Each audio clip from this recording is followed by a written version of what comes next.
다음 각장 인사. 반갑습니다. 예, 오늘 설교 제목은 인력을 다한 뒤에 설력을 빌어보자 라는 제목으로 말씀드리겠습니다. 인력을 다하자. 사람으로서 할 일을 다한 뒤에 하늘의 힘을 빌어오자 라는 말씀입니다. 우리가 흔히 기도를 한다 그러면 내 소원이 있으면 신앙의 대상에게 기도를 하고자 하는 마음이 있죠. 그때 마음은 내 소원이 이루어지기를 원하고 또 내가 무언가가 불안할 때 또 괴로울 때 기도를 하게 됩니다. 대개 내가 이루고자 하는 소원이 있을 때 기도를 하고 싶은 마음이 인간으로서 사람으로서는 다 같이 가지고 있는 마음입니다. 그런데 이 기도를 한다는 것에서 우리가 꼭 잊으면 안 된다는 것이 있어요. 그냥 내가 기도를 하면은 들어주시겠지. 그러다가 안 이루어지면 내가 기도를 한 것이 헛것이 된다. 믿음이 없어진다. 이렇게 되는 거예요. 그러면은 내 기도의 대상이 진리 절대자가 위력이 없는 거 아니냐. 그래서 신앙을 포기하고 수행도 포기하고 그 종교를 멀리 하게 되는 것이 보통 사람들의 모습입니다. 오늘 제가 인력을 다한 뒤에 철력을 빌어오자라고 하는 말씀의 근거는 바로 조금 전에 봉독하신 70품 1장의 대종사님의 말씀에 있습니다. 대종사님께서는 영산에서 구도하시고 대각하시고 또 제자들을 데리시고 방언 공사를 하시고 또 백지혈인의 기적을 나투는 기도를 다 마치신 뒤에 새 회상을 건설하기 위해서 부안에 있는 복례 정사를 왔다 갔다 하시기 위해서 육로보다는 그래도 편한 뱃길을 선택을 하셨습니다. 그래서 곰소항에 내리셨다고 그래요. 법정포에서 배를 타고 곰소항까지 가시는 도중에 어느 날 이 본문의 말씀과 같이 갑자기 폭풍우가 일어나서 배 안에 있는 사람들이 꼬꾸라지고 토하고 크게 솟아나는 모습이 보였어요. 그 배 안에는 누가 타고 있었겠습니까? 다 상업하는 분들이죠. 짐을 가지고 옮기는 그야말로 화물선이었겠죠. 화물선과 동시에 승객이 타는 그런 여객선이었을 것이란 말입니다. 그 배가 얼마나 했을까요? 이만했을까요? 네? 커봤자 아마 이 2열 정도 되는. 그래서 짐도 많이 싣고 사람도 탔습니다. 근데 여러분들 경험도 있으시겠지만 배가 요란해진다 폭풍으로 정신이 수습이 됩니까? 정신 바짝 차리죠. 그리고 이제 정말 여기서 토하는 것처럼 막 토하고 이제 어지럽고 이제 잘못하면 죽었구나 하는 그 두려움과 공포가 일어나지 않겠습니까? 이 상황은 마치 우리가 배를 타고 가다가 폭풍우를 만난 그 위기 상황이라고 하는 뜻을 다른 말로 표현을 해보면 우리가 그냥 일상생활을 해 나가다가 갑자기 위기를 당했을 때 사람을 잃고 돈을 잃고 몸을 잃었을 때 이때 위기가 되죠. 이럴 때 우리가 정신이 잘 수습이 안 되죠. 어지럽잖아요. 당황하지 않습니까? 불안하지 않습니까? 앞으로 미래가 어떻게 될지 모르지 않습니까? 그러니까 여러분들이 지금 어떤 걱정과 불안은 무언가를 해결하지 않으면 안 될 그 위기 상황에 있는 것이 마치 지금 배를 타고 가다가 폭풍이 불어서 배가 흔들려서 우리가 스스로가 토하고 넘어지고 안색이 변할 정도로 그런 당황한 상태에 있었을 때입니다. 이때 대종사님께서는 태연정색하시고 정색 태연하시고 안면에 전혀 두려움이나 요동하는 그런 안색이 변함이 없으시고 태연하시고 그 상태에 난리가 난 뱃사람들에게 사람이 아무리 죽을 경우를 당할지라도 정신을 수습하며 옛날 지은 죄를 뉘우치고 앞날의 선업을 맹세한다면 철력을 빌어서 살 길이 열리기도 하니 정신 차려라 말씀하셨습니다. 이 말씀이 한 말씀 같지만 제가 곰곰이 새겨보니까 세 가지를 말씀하셨습니다. 정신을 수습하라. 정신을 수습하라는 말은 정신을 차려라. 우리 속담에도 호랑이에게 물려가도 정신을 차리면 산다고 하지 않습니까? 그리고 정신일도 하사불성이라고 하지 않았습니까? 사람이 위기를 당하면 제일 먼저 해야 될 것이 우리의 정신을 수습하는 것이다. 그러면 정신을 수습한다는 것은, 정신을 차린다고 하는 것은 언제 정신을 차리느냐?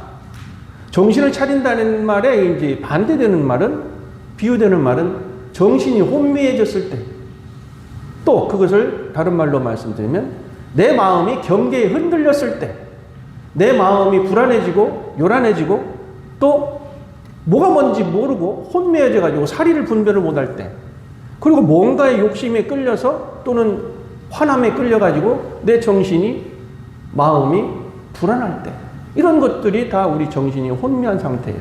그러면 정신을 수습하라 라고 하는 것은 제정신을 차려라 라고 하는 것입니다. 그러니까 경계가 있기 전에 내 마음이 온전한 마음 상태로 사리를 제대로 판단할 수 있는 그 상태로 수습하라, 이 말씀이에요.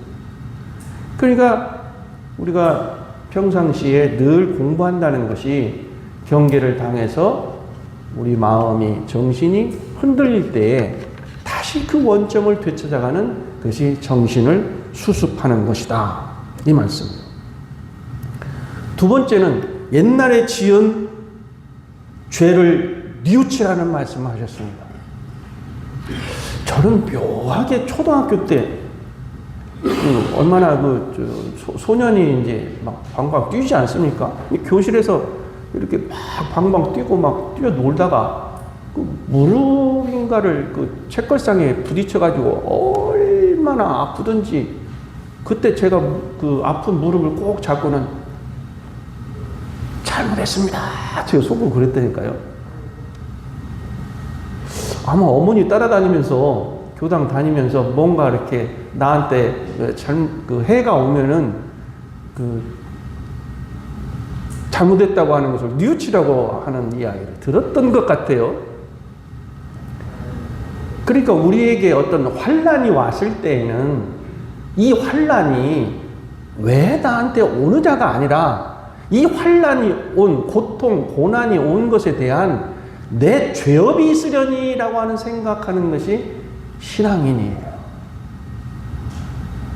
그냥 생각도 없이 그냥 왜 이런 일이 오는가에 대한 연유를 알지 못하는 것보다는 내가 필히 무언가를 잘못했기 때문에 위에서 나를 제지하고 나를 벌하시는구나라고 하는 자기 성찰, 자기 뉘우침의 계기로 삼는 것이죠.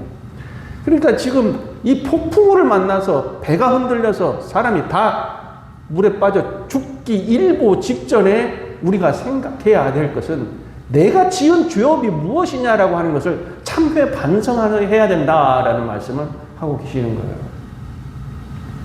아니면 우리가 폭풍우를 만나는 이위 상황이 아닐지라도 평상의 일상생활에 하루하루 내가 오늘 죄업을 지었는가, 선업을 지었는가, 잘못한 일은 있었는가, 남에게 해될 말을 했는가, 남에게 아픈 말을 했는가, 남에게 서운한 말을 했던가 라고 하는 등등의 신구의 몸과 입과 마음으로 지은 죄업이 있나 없나를 매일매일 계문을 점검을 하듯이 우리가 참회 반성하는 하루하루가 있어야만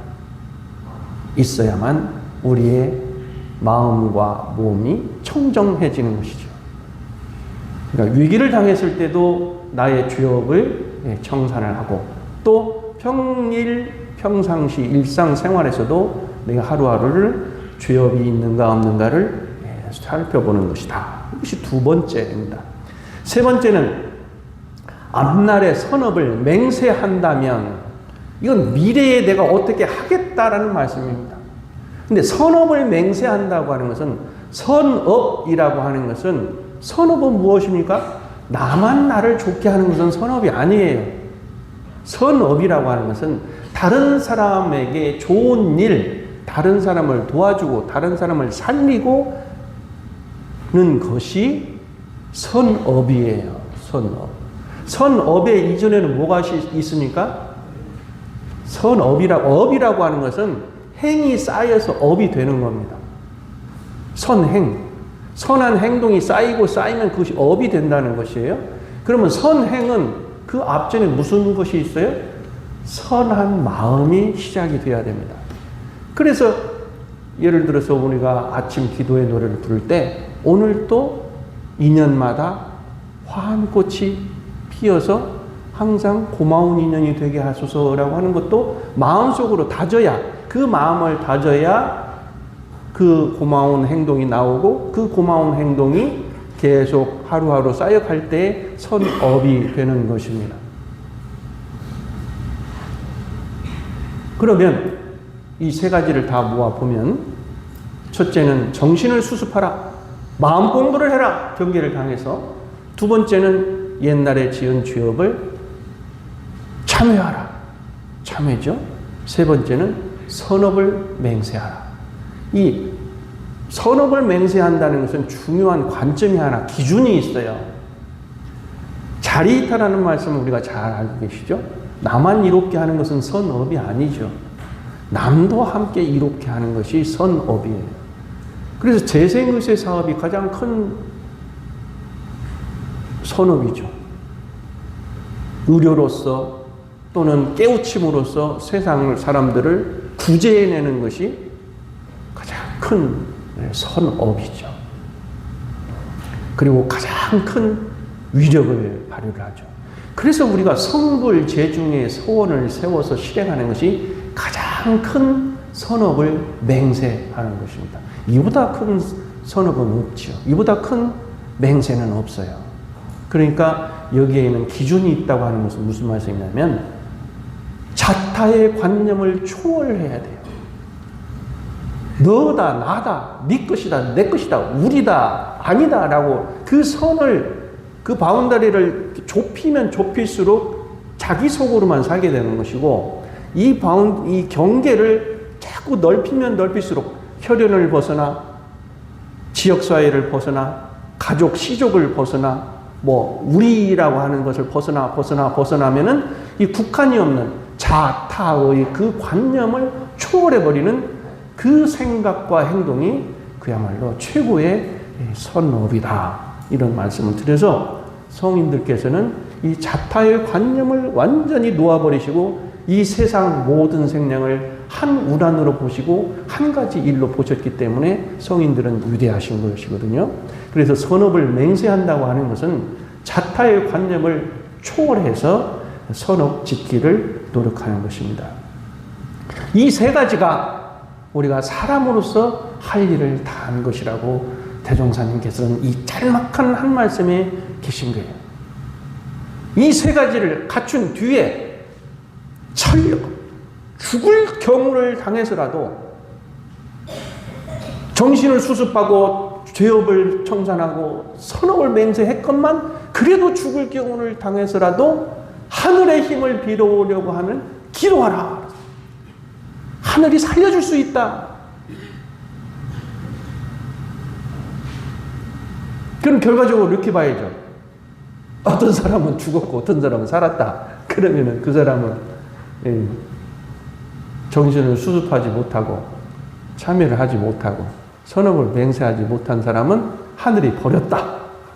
그런 계산은 하지 말아야 돼요. 그런 계산을 하지 말고 우리가 철력을 빌려온다라는 말은 기도를 한다는 것이에요. 기도.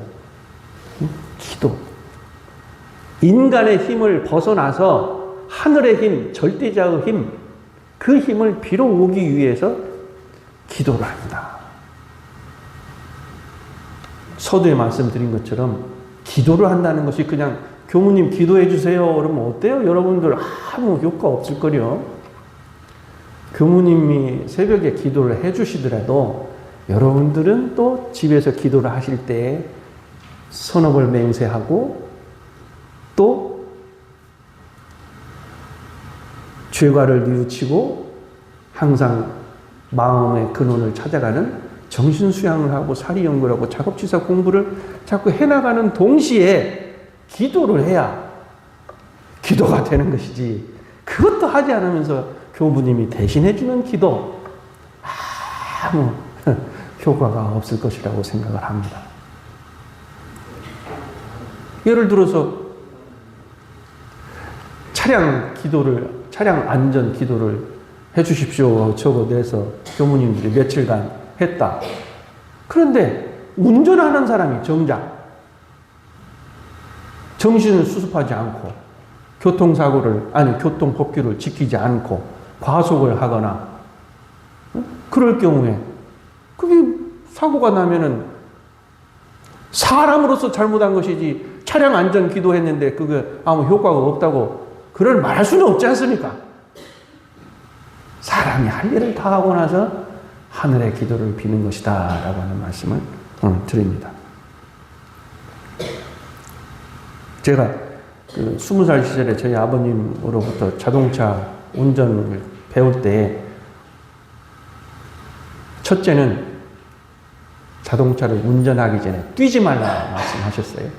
생각해 보니까 마음을 급하게 하는 것을 하지 말라, 서두르지 말라, 마음을 안정시키라는 말씀을 하신 것 같아요. 그 다음에 과속을 하지 말라. 그거 이제 세 번째. 두 번째가 법규를 잘 지키라는 말씀 하셔서 딱 이 삼합 수행을 말씀하신 것 같아요. 제가 그렇게 해석을 해보니까. 그러면서 이제 운전을 하실 때 즐겁고 또 모두가 함께 가는 거 아닙니까? 차량이라고 가는 것은 모두가 함께 그 질서 바탕 위에서 가는 것이고 내가 안전 운행을 하는 그 가운데에 이제 그 운행 그 자체가 즐거운 것이지 않습니까? 근데 우리 교도님들께서는 운행을 하시는데 가까운 자기 성질 나온다고 그런 얘기를 하시더라고요. 뭐 내 남편은 뭐 차만 타면은 뭐가 나온다고. 그거는 잘 생각해 보셔야 돼요.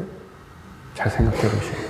순간적으로 새치기를 한다, 끼어든다, 뭐 급정거를 한다, 또는 차가 그냥 막힌다, 뭐 등등등 여러 상황이 일어나는 것을 그야말로 내가 편안하게 받아들이고 즐겁고 안전하게 운행을 할 수 있는가. 이 차량 운행을 우리가 인생을 살아가는 모습과 비유를 할 수가 있기 때문에 이 사람으로서 할 일을 다 한 뒤에 그 다음에 나머지 맡기는 것은 하늘의 도움이 있어야 된다.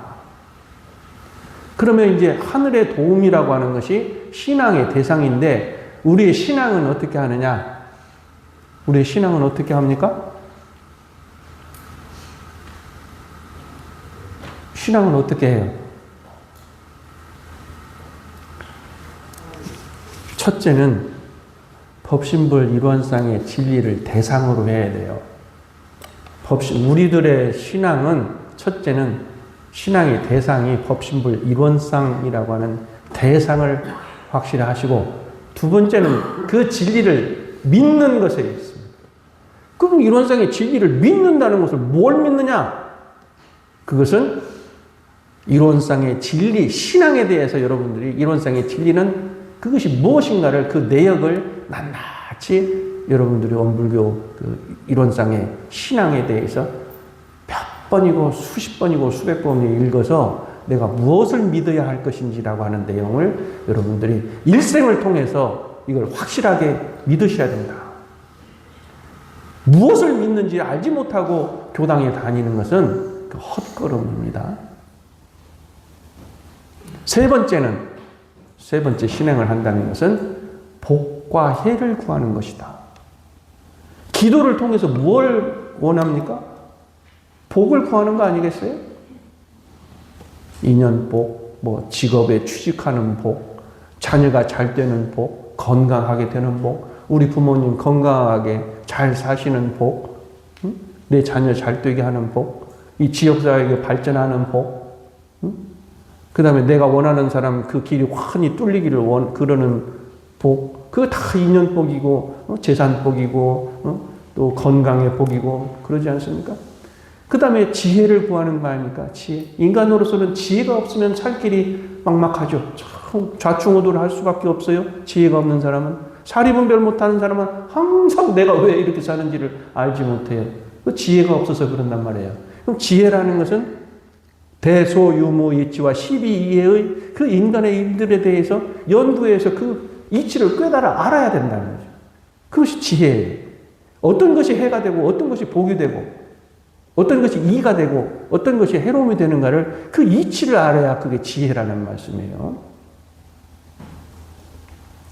이렇게 우리가 신앙을 통해서 원하는 것은 복과 지혜를 구하는 것이니까 이 신앙의 법신볼 이론상을 대상으로 하고 그 진리의 내역을 믿고 세 번째는 복과 지혜를 우리 법신볼 이론상을 향해서 구한다.